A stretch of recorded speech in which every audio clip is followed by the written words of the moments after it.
This is first in a series of videos that I'm going to be doing about this incredible book, Autobiography of Yogi by Paramahamsa Yogananda. If you have not read this book, if you are into yoga and you have not read this book, it's definitely worth reading. It is not only a great book that will introduce you to yoga from a yogi from India who also lived in the West for almost half his life, or actually more than half his life, I believe.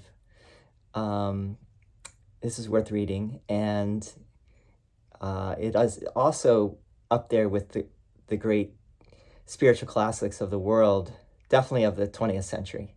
So it's probably in the top 50 spiritual classics, maybe the top 100.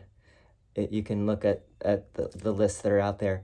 One thing to say that has been said a lot about this book is Steve Jobs of Apple. This is the only book he had on the iPod. And he also, when he died, he put this book in a box for everyone that came to his funeral. He gave away this book. He wasn't there to do it, but that was in his will that this book be given away. So that's how highly he thought of it. And this was, at the end of his life even, he still thought that highly of this book. It is well known that Steve Jobs went to India in the early 70s. He was actually looking for Neem Karoli Baba. He had read Ram Dass's book, Be Here Now, and he wanted to go meet Neem Karoli Baba, but he didn't get there in time. Neem Karoli Baba had left his body. So let's talk about, and the other thing to say about the influence of this book, it's very wide-ranging. I'm a amateur music historian, and you can just look at the influence, for example, that the book had on music in the 60s. Elvis was introduced to the book through his hairdresser, and I actually read that book by Elvis's hairdresser, where he talks all about Elvis's spiritual life, and Elvis apparently was very interested in yoga, and he also went a bunch of times to the Self-Realization Fellowship in Encinitas, California, and I think toward the end of his life, he had Autobiography of Yogi in his hotel room. He left it there or something like that. The other thing to mention, the other big group to mention, of course, is the Beatles. George Harrison was given Autobiography of Yogi by Ravi Shankar, who was teaching him sitar in the mid-60s. And then the Beatles put all of the gurus in this book, Yogananda, Lahiri Mahashaya, Sri Yukteswar, and Babaji, put all four of those on the Sgt. Pepper album cover, along with all the other personages on that cover. If you check out the cover, you'll see, or just Google the cover, and it'll list all the people that are on the cover. So those four made it. Jesus actually did not make it. Jesus is also in the line of gurus in this lineage. Jesus and Krishna. But Jesus didn't make it to the album cover, because John Lennon was a little bit wary of putting Jesus on the cover after he had made that comment about how the Beatles were bigger than Jesus or something like that. And then there was a big backlash and album burning after that happened. So I wanted to talk today about eight things, 8 takeaways. I just reread the Autobiography of Yogi, and I wanted to talk about something like 8 things that I think are fascinating. It's all very interesting. It's all worthy of discussion, and I will be doing other videos about the book. Let me also just tell very briefly my own story of reading this book. This is the third time in my life that I've read this book. I started it when I was 21. What happened was I had just finished university. I went to University of Pennsylvania. I studied philosophy, and I had just finished school, and I had this vision that I needed to go travel the world. And it was just this call. I had this calling. Something was calling me to go travel. And so my mom helped me to get the funds together by having a garage sale. So we had this garage sale. This is in Bryn Mawr, a suburb of Philadelphia. And this weird looking guy came by at one point, and he started talking to me about how he had played guitar, but he gave it up, and he started following this guru. And he showed me a picture of his guru, and he said, this guru never sleeps, he never eats. And then he said, you gotta read this book, Autobiography of a Yogi.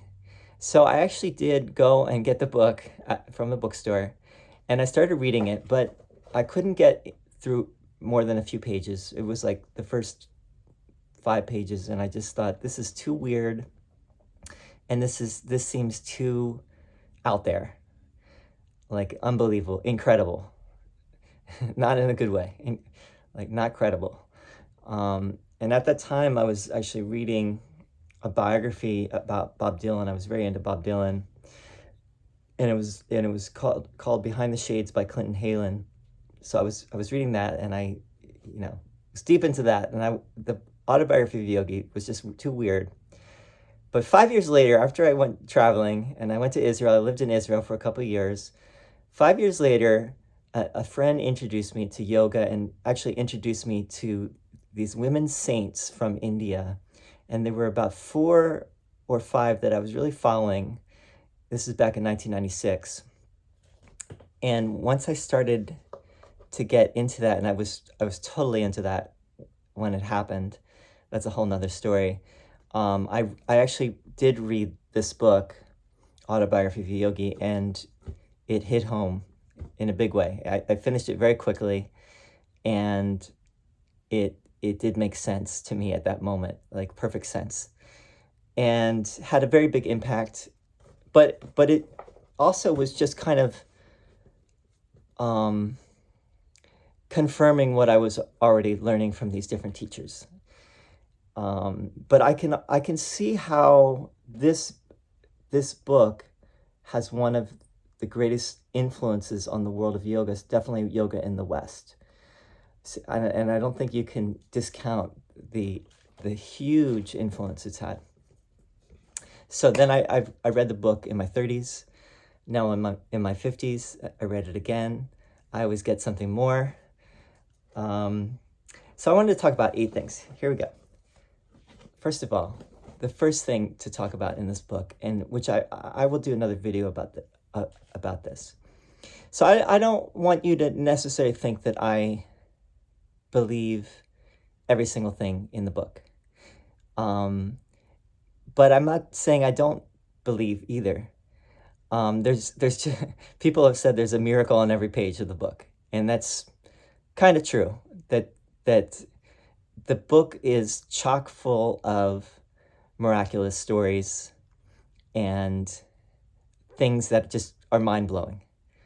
For example, this whole thing about Babaji. There's several chapters about Babaji, the deathless yogi. Yogananda calls him the Mahavatar, the great avatar. He is an avatar, but he's the greatest of the great because he never dies. He's still living somewhere in the Himalayas, somewhere in incognito. People don't, if they're not ready to meet Babaji, they're not going to meet him. So that's one thing. Is just the book. One of one of the most noteworthy things about this book is that it's full of miracles. And if I want to Quora and saw that a number of people have asked, do you believe Autobiography of Yogi? Is the Autobiography of Yogi true? Are the miracles that are talked about in the book true, et cetera, et cetera? And really, there is no answer. Some people say, yes, I believe. Other people gave some good reasons why they don't believe. And everything really is up to you, to what seems right to you. I like to keep to be a little bit, not necessarily say 100%. But I will say that based on what I've seen in my life, the little glimpses that I've had, I think that there's good reason to believe that much, if not all, of what Yogananda is saying is true. And the other thing I want to say is Yogananda comes across in the book as not only is this great writing, and I know that he did have some help in writing, but who knows how this book came to be written. It was written over the course of 10 years. He started in the mid-30s and he published it in 1946. And then there were some revisions until he died. I believe he died in 1952, and there were some revisions. And this version I have is probably one of the more recent ones, and it does have some additions to it. And there was some controversy over that, which we're not going to go into right now. The thing I want to talk about, though, is just to say that the book is very, very well written. And in fact, people have noted that you kind of have to have a dictionary next to you to understand, it's like Yogananda was writing in very high language, and who knows if he wrote all the words or if he had help. I don't know. I would think that he wrote most of it himself. It does seem like he did. The book has a lot of humor. It has a lot of kind of winks to the reader. Definitely, another point which I'll bring in right now, second point, is Yogananda does speak to this issue of false gurus, false yogis. For all of the false yogis, like he goes to the Kumbh Mela, I believe it's in like 1936, and the Kumbh Mela is this great, huge religious festival, and there was like 2 million people there. These days, it's many more people, but back then, the world's population back then was like 2 billion, and now it's 8 billion. And India right now is leading the world in population. It's like 1.5 billion or something like that. It's even more than China. So they're kind of neck and neck.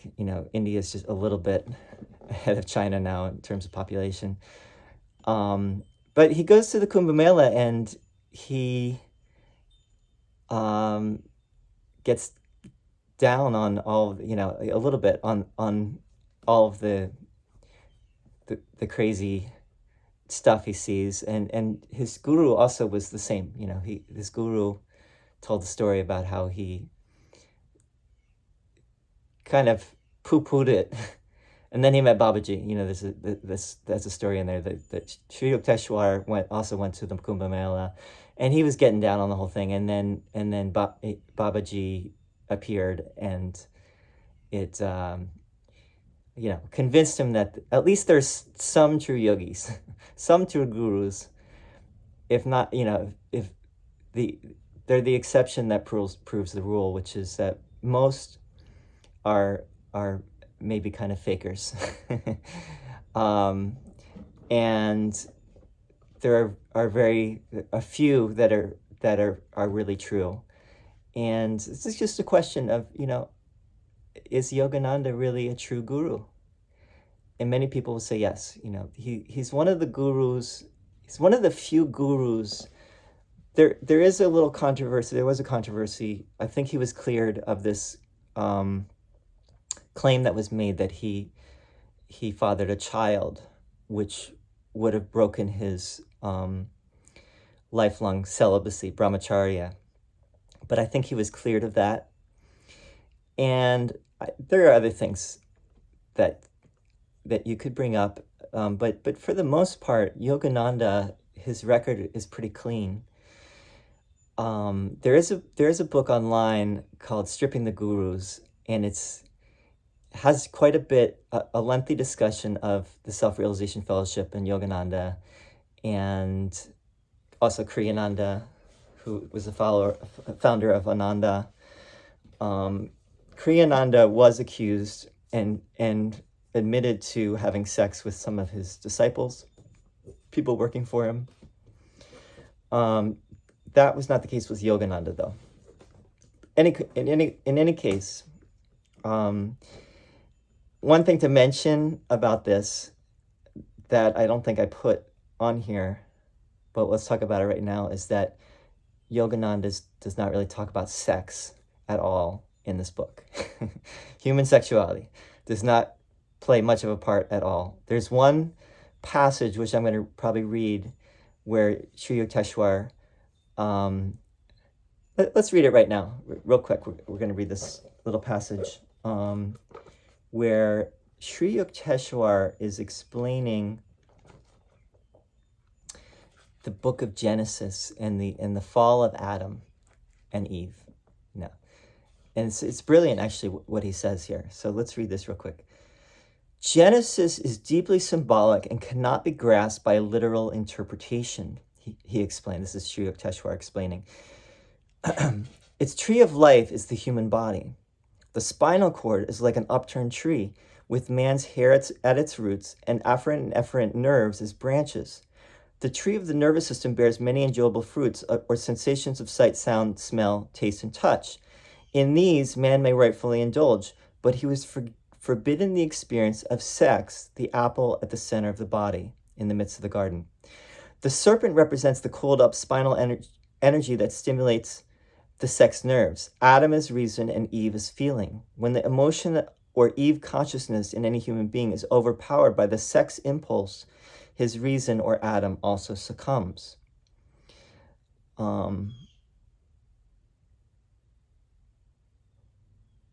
You can read more, but it's one of the few times where sex is even mentioned in this,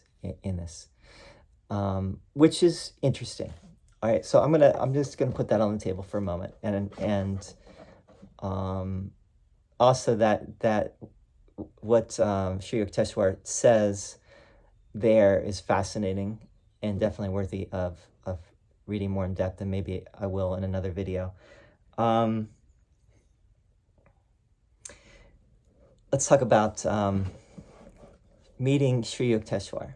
Okay, so I'm going to read a little bit. This was fascinating. I seem to have missed this maybe the first time I read it, or maybe I remember, but Sri Yukteswar, when they first meet, Sri Yukteswar says to Yogananda something fascinating. He says,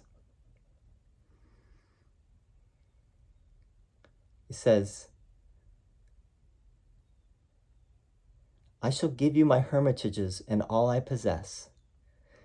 And then Yogananda says, sir, I come for wisdom and God realization. Those are the treasure troves I am after. The swift Indian twilight had dropped its... Okay, and then Sri Yukteswar says, I give you my unconditional love. And then he asks Yogananda, will you give me the same unconditional love? He gazed at me with childlike trust. And then Yogananda says, I will love you eternally, Guru Dev. Okay, and then Sri Yukteswar says this, which is fascinating. He says, ordinary love is selfish, darkly rooted in desires and satisfactions. Divine love is without condition, without boundary, without change. The flux of the human heart is gone forever at the transfixing touch of pure love. He added humbly, if ever you find me falling from a state of God realization, please promise to put my head on your lap and help to bring me back to the cosmic beloved we both worship. It's beautiful, right? But the interesting thing about that is that Sri Yukteswar seems to be intimating, unless it's false humility, but he seems to be intimating that he could fall from the height of God realization. Meaning he's not infallible, although it seems from what Yogananda, how Yogananda presents him, that he kind of is. He can, for example, he touches his heart and Yogananda goes into samadhi. He knows just the right moment to touch his heart for him. He knows that he's ready, and then Yogananda has this experience of samadhi, of cosmic consciousness. A lot could be said about that, but just that, will you give me your unconditional, I give you my unconditional love, will you give me your unconditional love? Now, some people have said, how can Yogananda remember word for word what was said? Did he write it down? And even if he didn't write it down, maybe he can remember, because if he's an avatar, he can remember, right? He can go back and he can read the Akashic records, So have a little faith. He's actually called the Prema Avatar, meaning he's the incarnation of divine love. And then Yukteswar is called the Gyan Avatar. He's the incarnation of divine knowledge. Lahiri Mahashaya is the Yoga Avatar, the incarnation of yoga, and Babaji is the Maha Avatar, the great avatar. So that's another thing to point out, is that in their meeting, that little back and forth happened. If it really happened, maybe it did, maybe it didn't. The third thing I want to bring up now is Christianity.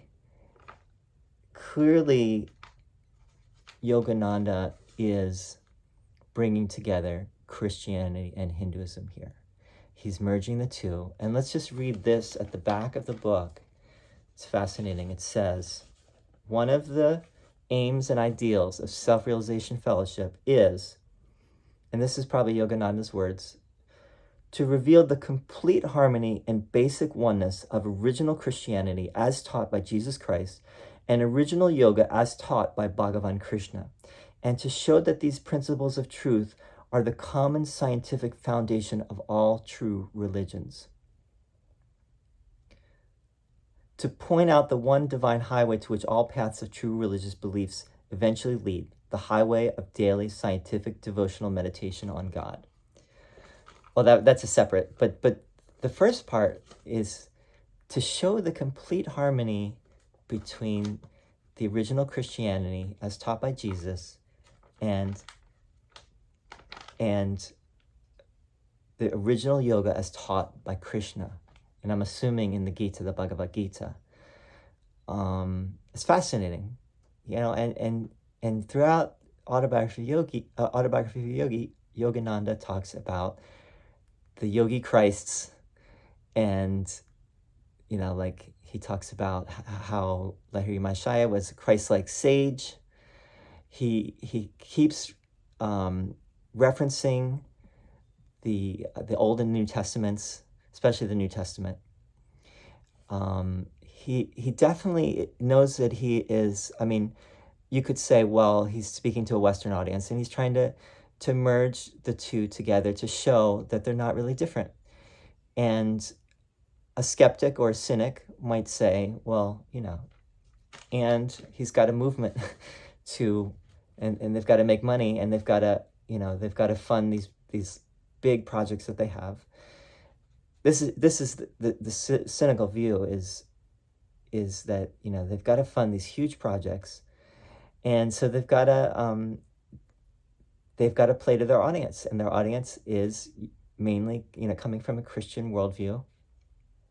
Probably a lot of Christians that are opening to Hinduism, and that was partly due to those who came before, like for example, Emerson and Thoreau played a part in that. The Transcendentalists in the 1850s, 60s, and then Swami Vivekananda in 1893 at the World Parliament of Religions, and then Yogananda came in 1920 to the United States. Now, people think that Yogananda doesn't really talk about Vivekananda, but he does. He actually does talk about Vivekananda in the book, and he speaks of him highly, and he speaks of Ramakrishna highly. So Yogananda, in a way, he makes all the right moves, and again, you'd be hard put to find a lot of fault with this book, although people have, and I want to take their criticism seriously, and I do take the criticism seriously, and I think it's worth talking more about. But anyway, so that's one thing. Is let's just read. Okay, the next point I want to make is, what does Yogananda say about Hatha Yoga? So this is for, I'm partly doing this video for my students who will take my yoga trainings, and the point to be made, which has been made before, is that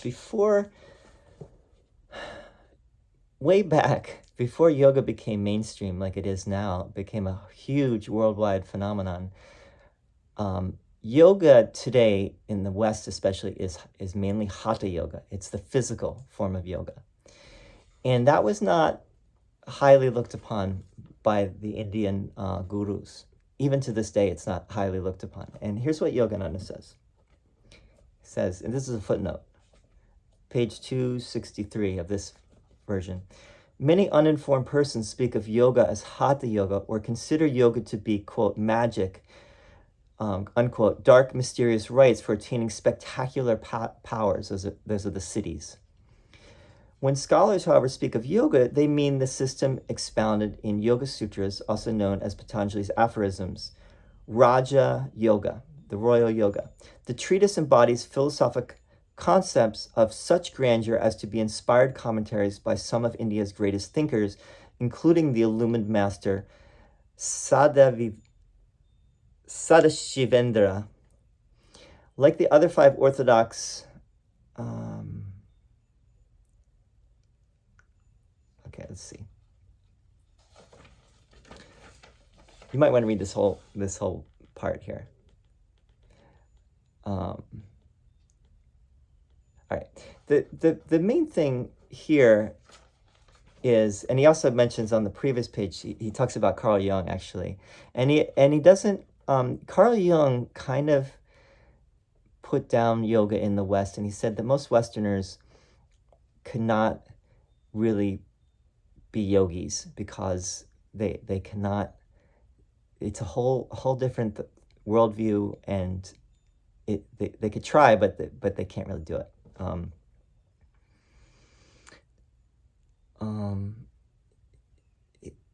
He has actually in the footnote, Dr. Jung is here referring to Hatha Yoga, a specialized branch of bodily postures and techniques for health and longevity.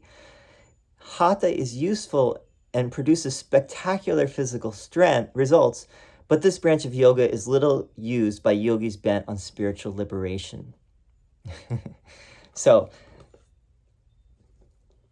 But Hatha Raja, which means Hatha as a preparation for Raja, which is the meditative path as presented by Patanjali in the Yoga Sutras, is more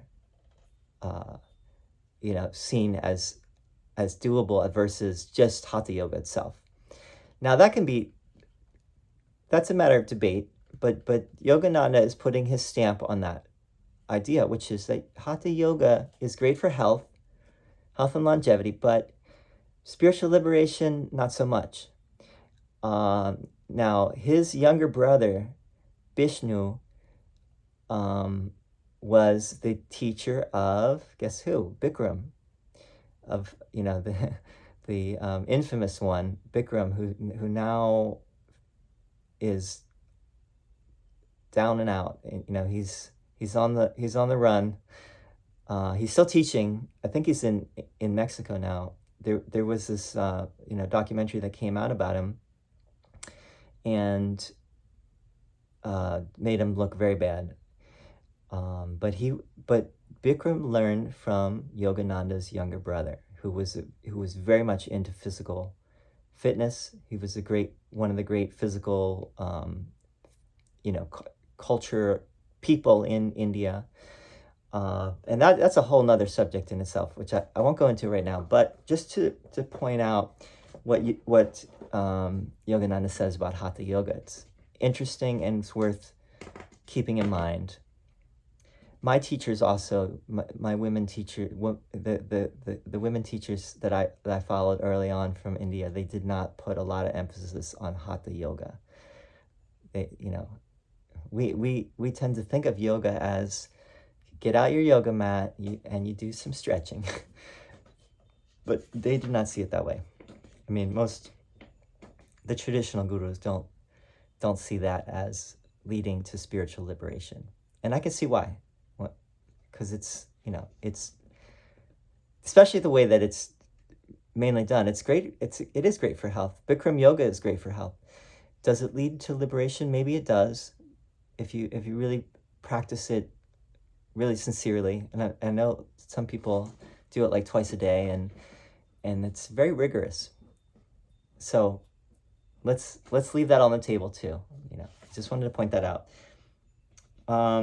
Yogananda also mentions shortcuts. Actually, Yukteswar, let's read this real quick. Shortcuts, which is worth talking about just briefly here. Yukteswar says, Yukteswar asks Yogananda to wear this astrological bracelet, this bangle. And Yogananda asks him why, why is that even necessary? Now, Sri Yukteswar says to him, it is only when a traveler has reached his goal that he is justified in discarding his maps. During the journey, he takes advantage of any convenient shortcut. The ancient rishis discovered many ways to curtail the period of man's exile and delusion. There are certain mechanical features in the law of karma that can be skillfully adjusted by the fingers of wisdom. I think of that, in this day and age, and it's partly because, many people, including many into yoga, and many who also read Autobiography of Yogi, have gotten into plant medicine, like ayahuasca and all the other things, psychedelics, mushrooms, psilocybin, bufo, smoking DMT, the whole 9 yards. Now, maybe these are also shortcuts. The Vedas talk about soma. Perhaps that was one of the shortcuts. So I want to also put that on the table as well, okay? One of the most fascinating chapters in the book is after Yogananda's guru, Sri Yukteswar, dies, he comes back. He comes to him, not in a vision, but in living form. He comes back from the dead and tells him that he is now a savior in a very high astral world. It's called Haranya Loka. And he is helping astral people in the astral world to ascend to the next world, which is the causal. So there's 3 worlds. There's the physical, there's the astral, and there's the causal. So he is helping people to let go of their desire, because it's all, Yogananda says there that it's only desire and attachment that keeps people from ascending higher and eventually merging back into the Godhead, or merging back into God. That this is a fascinating chapter, and I would say, if it's true, and if this book is true, it's if even a little bit of that chapter is true, then I would think it would give us pause. and it would make us really, you know, you got to read it though.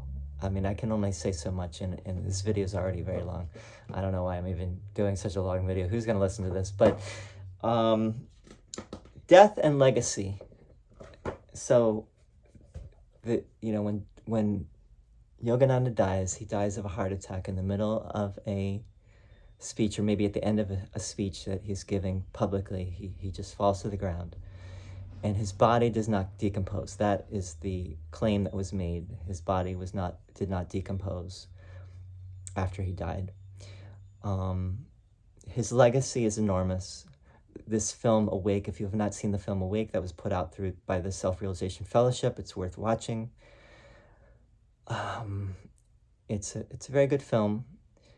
I think nothing can compare to the book, though. You got to read the book and really sit with it. And is it true? And if it is true, what does it mean to you?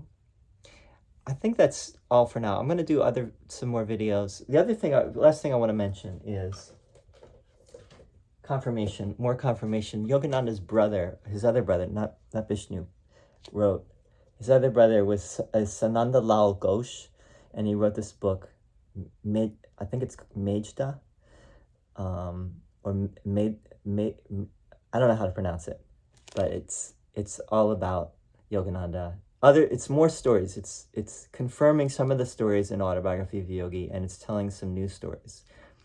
Like there's a fascinating little tidbit about how Yogananda at one point, when he was young, got into Tantra, like left-handed Tantra. And then he quickly got out of it because his dad talked him out of it. And there's this really interesting story about how Yogananda showed that he was beyond disgust by eating this horrible, like old rice pudding or something that was being devoured by flies, and he just ate it like it was nothing. So some interesting stories here, and also some questions and answers with Yogananda at the end. But that's the first of some other videos that I'm going to do on this subject. I hope this was helpful. I would love your comments. This is a lot. I really talked your ear off. So much could be said about this book. So much has been said. Does it inspire you? It has been inspiring for many people. Does it inspire you, or is it just more hagiography? Just more of the same old miracle stories that you could read so many books about this, about saints and gurus doing these great, incredible things. And are they incredible, or are they not credible? That's the question. So, all right. See ya. We'll talk more soon. Thank you.